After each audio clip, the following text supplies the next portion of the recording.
Estamos en comunicación con Juan Godoy, continuando estas charlas. Juan Godoy, sociólogo, docente en la Universidad Nacional de Lanús, referente en temas de defensa, en el estudio de la defensa, de la historia de nuestras Fuerzas Armadas y el rol que han tenido las Fuerzas Armadas, que no ha sido homogéneo. Por supuesto, no se puede hablar de lo militar como una cuestión que tenga un solo color, por así decirlo, ¿no? Sino hay muchos matices y a lo largo de la historia, y así como tuvimos un ejército en la primera mitad del siglo XX, con una fuerte influencia en la construcción de la nacionalidad, en la construcción de la defensa, de la logística de los ferrocarriles, de la marina mercante, de la infraestructura necesaria para tener independencia económica en la República Argentina. Hablamos de Mosconi, de Sabio, de Perón, del brigadier de San Martín en aeronáutica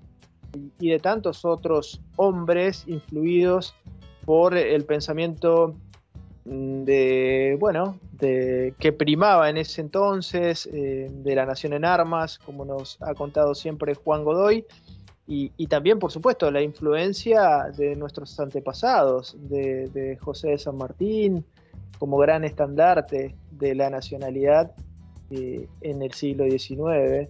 Y hemos, más allá de esta etapa, decíamos, de principios de siglo hasta mediados del siglo XX, hay un cambio profundo, abrupto, que es quizás la contracara a partir de la Segunda Guerra Mundial y de la emergencia de nuevos liderazgos mundiales, de nuevas potencias que ganan la guerra y que a partir de Yalta, ¿no?, de la famosa conferencia de Yalta, se dividen el mundo.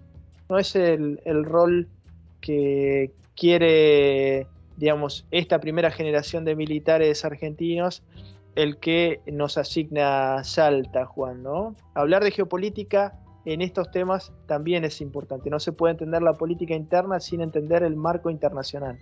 ¿Cómo estás? Hola Luis, ¿cómo estás? Bueno, antes que nada, un placer nuevamente estar charlando aquí con vos de estos temas. Ya venimos transitando un camino y conformando un poco hasta ahora sería como una tríada, ¿no?, de temáticas como para tener una visión más integral, profunda de la cuestión como vos marcabas. Me gustaría señalar dos o tres cuestiones con lo que vos marcabas que me parecían muy buenas, muy interesantes.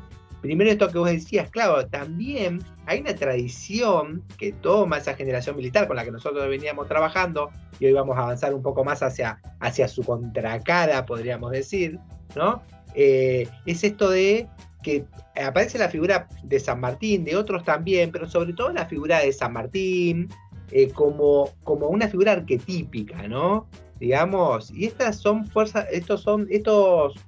varios de estos integrantes de las Fuerzas Armadas con los que nosotros reflexionamos, toman a la figura de San Martín como una figura arquetípica en el tema también de la noción de autonomía económica, también en la visión en torno a la patria grande, ¿no? Digamos, en torno a la movilización de recursos, y también como un arquetipo en el sentido moral y ético, ¿no? Porque esta generación en gran medida también ha sido una generación, se ve en el caso de Mosconi, se ve en el caso, no sé, de Franklin Reyes, en el caso del mismo Perón, y en la mayor parte de esta generación se ve esa cuestión muy fuerte ética, moral, digamos, con cierta cuestión como de ascética, podríamos decir, ¿no? Y demás, que nos manifiestan una generación muy profunda. Yo recuerdo en cómo está presente San Martín, no recuerdo, por ejemplo, que Mosconi en YPF, si uno transita a YPF va a ver bustos de San Martín, porque inauguraba bustos de San Martín y lo ponía como ejemplo, digamos, a seguir, claro, ¿cierto? Como a imitar, digamos. Y Perón mismo, siendo un joven, escribe en una revista militar, escribe varios artículos en torno a la conformación está espectacular que hace San Martín en Cuyo, digamos, ¿no? Que de la nada hace un ejército para la emancipación continental, ¿no? Y también esto se va a vertebrar y así vamos pasando, y se comprende bien por qué decíamos que la generación posterior, ¿no?, al 55 va a ser la contracara de esta generación con la que venimos trabajando. Es más, va a perseguir a la generación con la que venimos trabajando, ¿no? Tenemos que mencionaron que sea brevemente la cuestión que el peronismo va a darle, ya en el poder, va a darle a la temática de defensa una centralidad enorme, ¿no? Digamos. Y también, en vinculación a la política de defensa, a mí me interesa resaltar que aparece la importancia de la planificación de una política nacional en torno a la defensa de la patria. Porque era lo que nosotros decíamos anteriormente, en el primer encuentro que tuvimos, esto de no hay política de defensa nacional sin una política nacional, y no hay política nacional sin política de defensa nacional, ¿no? Aparece entonces en el primer plan quinquenal un apartado especial en torno a la defensa nacional. En el segundo plan quinquenal también aparece un apartado especial. Y aparecen las Fuerzas Armadas como factor de la defensa de la soberanía nacional, digamos, ¿no? Al mismo tiempo también aparecen como un factor central de gravitación, podríamos decir, en torno a la defensa suramericana, la mejor tradición también que proviene de la guerra de la emancipación del siglo XIX, ¿no? Y es más, también el peronismo va a ser la primera ley de defensa nacional, que es la Ley de la Nación en tiempos de guerra, del año 48, que es la primera ley de ese tipo en América Latina, ¿no? Donde lo que se plasma es que la defensa, esta defensa es fronteras afuera, ¿no? Es contra un enemigo exterior, y también es una defensa integral. Piensa no solo en la cuestión militar, sino en la cuestión económica, social, cultural, moral, etcétera, etcétera, ¿no?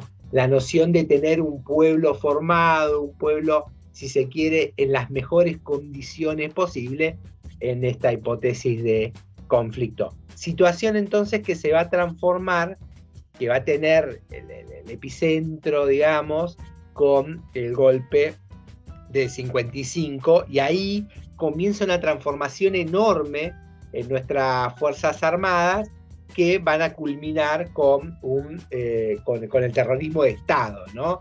Si nosotros queremos comprender el terrorismo de Estado, la dictadura esta cívico-militar del 76, tenemos que retrotraernos al 55, por lo menos, digamos, en términos nacionales, para ir viendo cómo sufrieron determinadas transformaciones las Fuerzas Armadas para llegar a ese terrorismo de Estado, ¿no?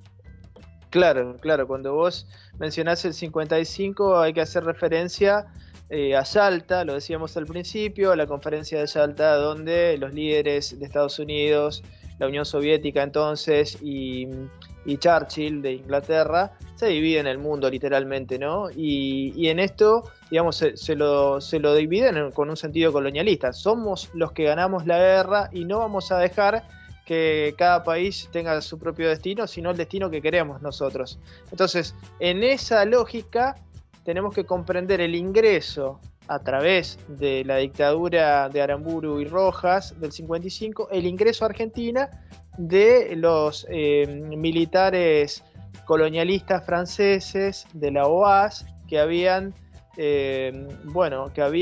hecho el ejercicio de esta nueva doctrina de contrainsurgencia en Argelia, ¿no? Con los escuadrones de la muerte, con la división represiva en zonas, áreas, subzonas, que es la misma división que se aplica en Argentina en el CONINTES y también en el 76. No es una casualidad, ¿no? Es parte de esa doctrina, Juan.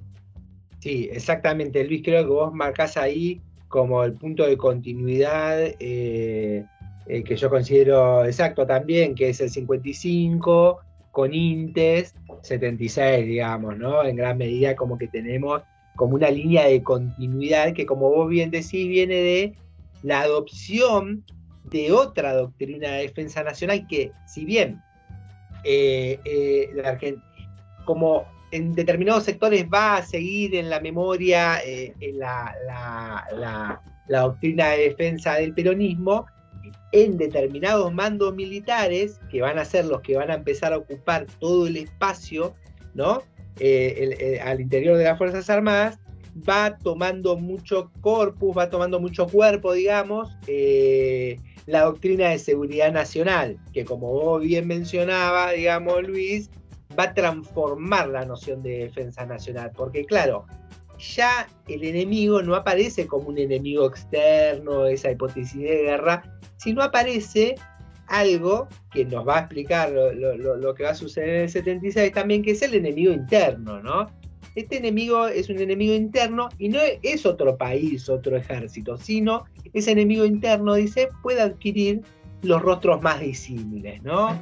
Entonces puede ser un trabajador, pueden ser el sector estudiantil, una agrupación política, etcétera, etcétera, ¿no? Entonces las Fuerzas Armadas que tenían esa visión trascendental de defensa de la nación frente a un ataque externo que viene de la mejor tradición de nuestras Fuerzas Armadas, del periodo de emancipación también y demás, como mencionábamos al comienzo, van a girar sus armas de mirar hacia afuera hacia adentro, ¿no? Y ahí aparece como fundamental, como vos bien marcabas, Luis, la escuela francesa, ¿no? Digamos, esta represión, sobre todo, que se había dado contra la guerra de liberación en Argelia, ¿no? La instalación de la Escuela de las Américas, que es ahí, sobre todo, donde maman los mandos militares, esta escuela francesa, ¿no? No solo argentinos, sino de América Latina, ¿no? Por eso también se comprende que ese plan, denominado como el Plan Cóndor, haya sido una estrategia de represión conjunta, ¿no? De diferentes países del Cono Sur, ¿no? Ahí me parece que hay dos expresiones que abordan bien esta cuestión, ¿no? De la concepción francesa de la represión, del enemigo interno, la división, como vos decías, en diferentes regiones, etcétera, etcétera. Uno es la clásica película de Gillo Pontecorvo, ¿no? La batalla de Argel, ¿no? Que en determinado momento plantea muy claramente por qué ese tipo de represión, y por qué ese tipo de represión es por intermedio de la tortura, ¿no? Digamos, los tormentos, etcétera, etcétera, ¿no? Digamos, en qué hace el esquema de este nuevo enemigo, digamos, que vertebran esas Fuerzas Armadas. Y otra expresión que a mí me parece interesante es la de Marie-Monique Robin, que hace, digamos, un documental que también tiene sobre otras cuestiones, también trabaja el tema de Monsanto y demás, pero bueno, en ese caso la escuela francesa, ¿no? Los escuadrones de la muerte, la escuela francesa, una cosa por el estilo, se llama el documental, también me parece interesante para pensarlo, ¿no? Y si pensamos en el orden interno, en cómo claramente hay dos líneas de las Fuerzas Armadas, que era lo que decíamos en la primera charla que nosotros habíamos tenido hace un tiempo, es decir, nosotros observamos esta línea antinacional, antipopular, que va a terminar siendo represora del propio pueblo, que va a terminar subordinando a la Argentina. ¿Qué observamos? Que esa línea antinacional lo que viene a hacer es a destruir lo que en gran medida había construido o había contribuido a construir, como nosotros veíamos en la intervención anterior, otra línea de las Fuerzas Armadas. Y no solo eso, sino que las va a perseguir, ¿no? Podríamos tomar, no sé, el caso de Pistarini, ¿no? Digamos, perseguido, el caso de Franklin Reyes, perseguido, encarcelado también, al igual que Pistarini. Podríamos tomar el caso de Valle, digamos, del levantamiento de Iñiguez, digamos, en el litoral, justamente, ¿no? Digamos, en el 61, y así podríamos ver cómo esa línea nacional del 55 al 76, en forma marginal, por lo bajo, desplazada en gran medida de la institucionalidad militar, sigue en cierto punto vigente. Va a aparecer nuevamente en el 73, en términos más acotados, Perón se va a encargar, piensa claramente en esa época en hacer una crítica a lo que él en ese momento denomina como la camarilla militar, pero no a toda la institución, como para ver de rescatar a estos personajes nacionales y demás que todavía un poco algunos son reintegrados y demás. Pero claramente lo que empieza a primar más en la institución militar es esa línea que se va a expresar, que se expresó en el 55, que se expresa en el CONINTES, que se expresan las represiones posteriores en la década del 60, y luego va a tener la expresión más cruda en el terrorismo de Estado del 76, ¿no? Entonces ver esto, digamos, dos líneas de las Fuerzas Armadas, ¿no? Nosotros podríamos decir, tuvimos el ejército de Mosconi, Sabio, Perón, Luis Ernesto Vical, que nombramos la otra vez, Juan Ignacio San Martín, o José de San Martín, ¿no? Pero también tuvimos otro ejército que lo pueden expresar Aramburu, o otras Fuerzas Armadas, ¿no? Rojas, Videla, Macera, etcétera, etcétera, ¿no? Bueno, claro. Es como, son disputas de ideas, disputas de visiones, unos enfocados en la construcción de la nación y otros enfocados en lo contrario, ¿no? En destruir estos lazos de nacionalidad, digamos, y en entregar los resortes de la economía, de la logística, y digamos los principales recursos de Argentina a la economía global, digamos. Son dos visiones, claramente. Totalmente, Luis, digamos, ¿no? Porque si nosotros pensamos en la anterior intervención, esto de que la noción central era la independencia económica, la autonomía, ¿no? El desarrollo industrial para la autonomía, en la expresión más acabada, el desendeudamiento, el control de la estructura económica, es exactamente lo que viene a destruir ese otro golpe militar, ¿no? Porque era, como dijo Isabel Perón cuando el golpe de Estado del 76, no me vienen a derrocar a mí, vienen a tirar abajo las chimeneas que construyó Perón, ¿no? Con una lucidez muy importante, ¿no? En la época habría que verlo, ¿no? Porque nosotros lo estamos viendo 40 años después. Ahora digo, ella en el momento lo plantea, y claro, viene a destruir las chimeneas que construyó Perón, es decir, el país que en gran medida había planificado esta generación militar conjuntamente con otros sectores desde ya, pero que había tenido uno de los pilares en las Fuerzas Armadas, ¿no? Entonces, y esa línea, al fin y al cabo, lo que obtiene es una Argentina subordinada al esquema, digamos, de reparto de las potencias imperialistas, ¿no? Podríamos decir, ¿no? Lo que vamos a obtener es una Argentina absolutamente desintegrada, ¿no? En su tejido industrial, desintegrada en su autonomía, ¿no? Más bien subordinada, insisto, a las potencias imperialistas. Juan, te agradecemos enormemente estas reflexiones, ayudarnos a reflexionar. Son temas muy complejos, todavía hoy hay muchas, hay digamos como un bache enorme, ¿no? La discusión de estos temas se homogeneiza, no se comprende todavía las diferencias, y bueno, quizás esa ha sido la gran tarea, ¿no? de las fuerzas ganadoras, en lo cultural, en lo político, en lo económico, en lo militar, ¿no?